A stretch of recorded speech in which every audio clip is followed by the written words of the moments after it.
नागपूरच्या कोराडी परिसरातून धक्कादायक गुन्ह्याची घटना समोर आली आहे।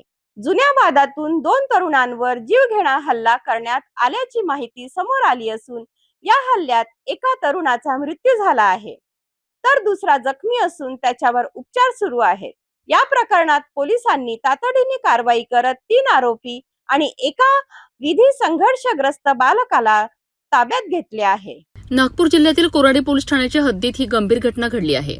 मिळालेल्या माहितीनुसार 20 मे रोजी रात्री 9:30 वाजताच्या सुमारास कोराडी येथील भारत फर्निचर परिसरात फिर्यादीचा भाऊ शुभम राजेश बेसेरे यांनी त्यांचा मित्र अतुल बलराम इवनाते हे उभे असताना जुन्या वादाच्या कारणावरून काही आरोपींनी त्यांच्यावर हल्ला केल्याचा आरोप आहे। प्राथमिक माहितीनुसार आरोपींनी दोघांवर दगड, धारदार शस्त्र आणि लाकडी दांडक्यांनी हल्ला केलाय। या हल्ल्यात दोघे गंभीर जखमी झाले असून त्यांना तातडीने उपचाराकरिता रुग्णालयात दाखल केले आहे। मात्र उपचारादरम्यान शुभम बेसरे यांचा मृत्यू झाला असून जखमी अतुल इकनाते यांच्यावर उपचार सुरू असल्याची माहिती समोर आली आहे। या प्रकरणी फिर्यादीच्या तक्रारीवरून कोराडी पोलिसांनी भारतीय न्याय संहितेतील विविध कलमान्वये गुन्हा दाखल केला आहे।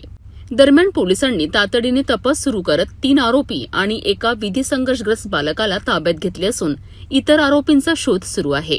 या घटनेनंतर परिसरात खळबळ उडाली असून पुढील तपास कोराडी पोलीस करीत आहेत। रात्री 2 वाजता सुमारास माहिती मिळाली की भारत फर्निचर या ठिकाणी एका इसमाला मारहाण झाली आहे। त्यावरून त्या ठिकाणी तात्काळ गेलो असता त्या ठिकाणी एक इसम जखमी अवस्थेत पडलेला होता। त्याला पुढील उपचाराकरिता मेवा हॉस्पिटल येथे पाठविण्यात आले, तर त्या ठिकाणी डॉक्टरांनी तपासून त्यांना मृत घोषित केलेले आहे। सदर गुन्ह्याचा तपास पॅनल चालू केला असता या घटनेमध्ये माहिती पडली की यातील मृतक आणि त्याचा मित्र अतुल असे दोघे जण घरून पान ठेल्यावर सिगारेट पिण्यासाठी गेले होते। त्या ठिकाणी अतुल याचा झोडापे नावाच्या मुलाला पायाचा धक्का लागला, त्यावरून त्यांच्या बाचाबाची झाली। ज्यावेळेस बाचाबाची झाली त्यावेळेस मृतक याची सुद्धा त्याच्यासोबत बाचाबाची झाली। त्यावरून त्यांनी आपसात बाचाबाची झाल्याने यातील जे आरोपी होते हे त्या ठिकाणावरून निघून गेले आणि शुभम व अतुल हे पांढऱ्यापाशीच उभे होते। काही वेळानंतर शुभम आणि अतुल हे घरी जात असताना समोरून जोडापे व त्याचे साथीदार हे त्याच्या ठिकाणी आले। त्या ठिकाणी आल्यानंतर त्यांनी शुभमला मारहाण केली, त्याच्यामध्ये शुभम गंभीर जखमी झाला। या घटनेमध्ये 4 संशयित आरोपी आपण ताब्यात घेतलेले आहेत।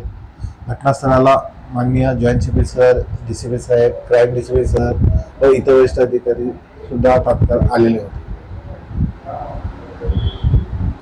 यामध्ये एक विधी संघर्षग्रस्त बालक आहे, त्यांचा समावेश आहे। जुन्या वादातून झालेल्या या हल्ल्यात एका तरुणाचा मृत्यू झाला, तर दुसरा जखमी अवस्थेत उपचार घेत आहे। दरम्यान पोलिसांनी तातडीने कारवाई करत काही आरोपींना ताब्यात घेतले असले तरी इतर आरोपींचा शोध अद्याप सुरू आहे।